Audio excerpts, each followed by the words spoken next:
Hey there, Mike Giannotti here in St. Michael's Forge, where I have no idea what I'm doing, but I'm learning as I go and having a great time doing it. So tonight we are in the home stretch with the Fantasy Chopper, and I am super stoked with it.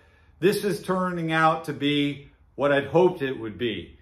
So this is what's going on. So first of all, if you haven't been paying attention, I don't blame you, but I started out, forged the blade out, got this blade, and this thing, it's 1075 steel. It is nice and thick, but it tapers in all the right places.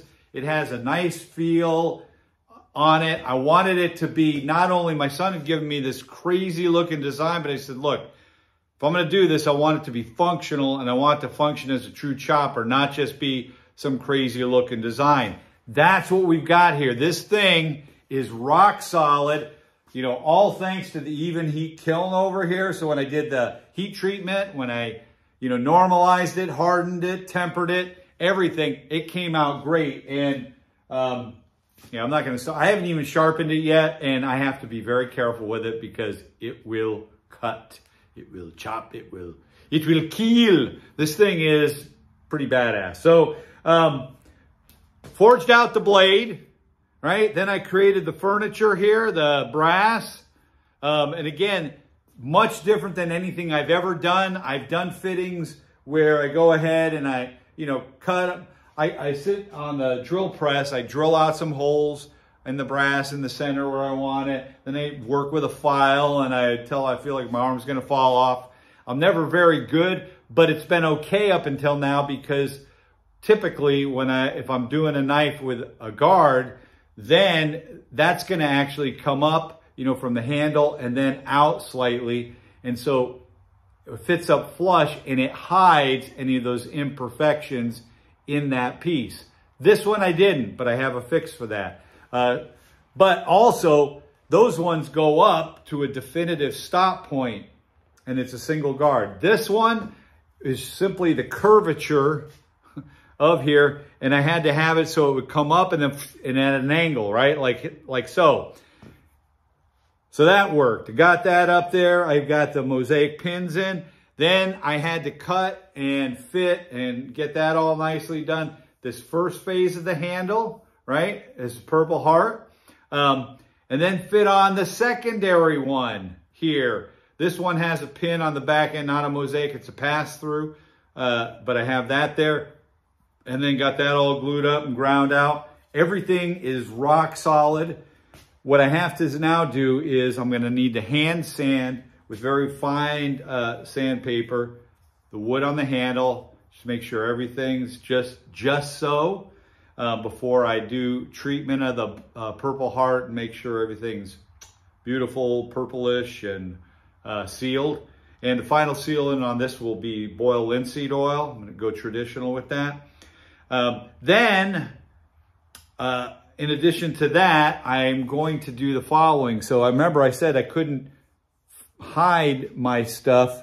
So see that imperfect, there's a little bit of a gap, and I'm stuttering here. There you go. That is not up to my standards, right? I don't have a mill yet to do definitive cutting, and I'm just not that good with the hand piece. I get it. This knife is way beyond my abilities when I started, and I learned a ton. But what I'm going to do is this. I ordered brass dust. So I'm going to take brass dust and with my epoxy, mix the epoxy, a small amount. I'm going to add brass dust so it looks like liquid brass.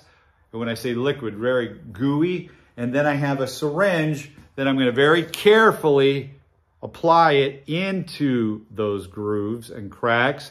So it's just out there, get it wiped down nice and even. Then when it all dries, we'll lightly sand, we'll rebuff the brass here, and that should hide those little imperfections. And it'll just add, again, to more of the solidness of that whole part on the guard buildup. Then we'll clean up the blade again, re-blue it, sharpen it, and it'll be ready to hand over. But man, I got to tell you, this feels great in the hand. I said I wanted a chopper. This thing could chop. It could function as a small field hatchet.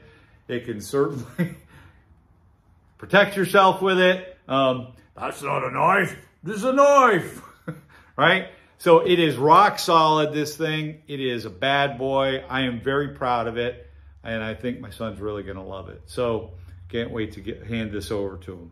And yeah, that's it. So let's get started. I got to do some hand sanding. We'll hop on that. We'll get everything done. In the meantime, if you have suggestions, comments, concerns, whatever for things that I'm doing here, let me know. Love to hear from you. I'm wide open to whatever. And yeah, but otherwise, let's get rocking.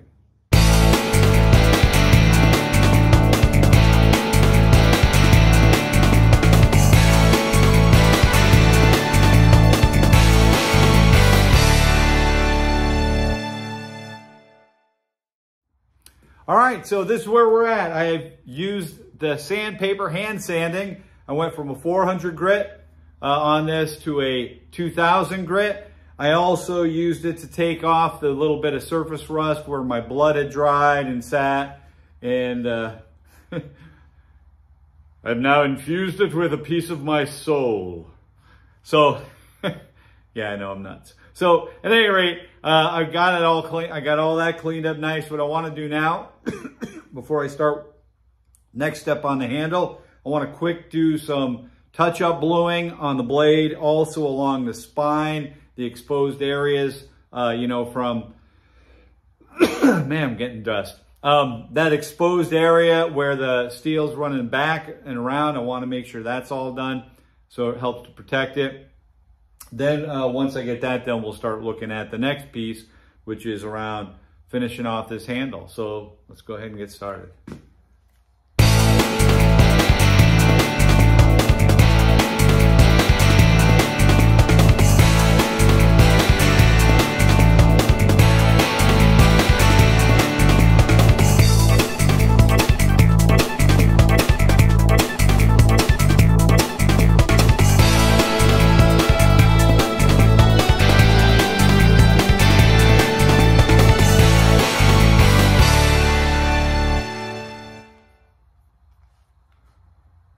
All right, so I ran the bluing over. We're letting it dry. This is the second coat. You can see now, gives it that nice dark pop line. The brass here, you can see, you know, I got it on the brass. That's okay. That rubs off when I do my last thing with the steel wool, the extra fine steel wool. As soon as this dries, that'll all come clean. I'll be able to get it off. So if you've ever done any bluing, cold bluing, you go, oh, you got stuff on brass, don't sweat it. It comes right off. You can quickly clean that up. But that's what we're going to do. Get that all done. And then I'm going to focus on the wood of the handle.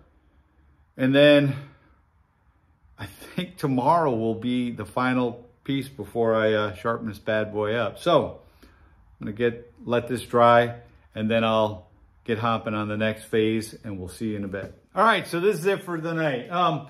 What we've done, I've worked on, like I said, I worked the blackening. This thing is really shaping up nicely. Look at that, right? Ooh, yeah, baby.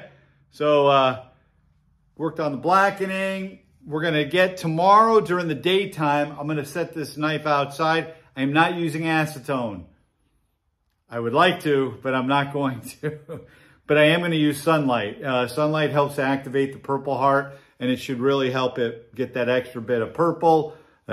Purpley pop, but this blade is, I mean, this thing is just, it's sweet. So we'll get that out during the day, get it plenty of sunlight to help the Purple Heart wood pop.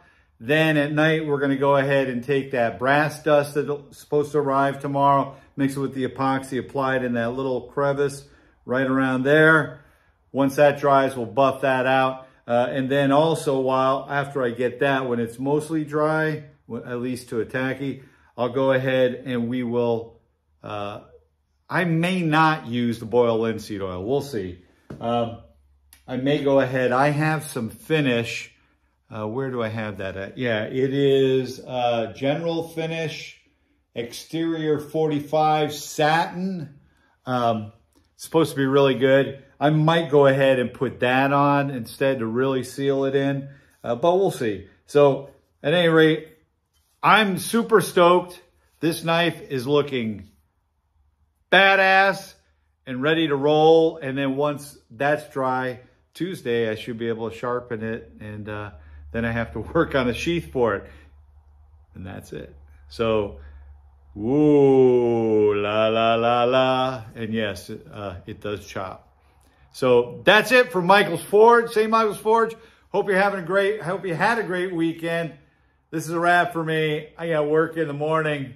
I actually have a regular day job I got to do.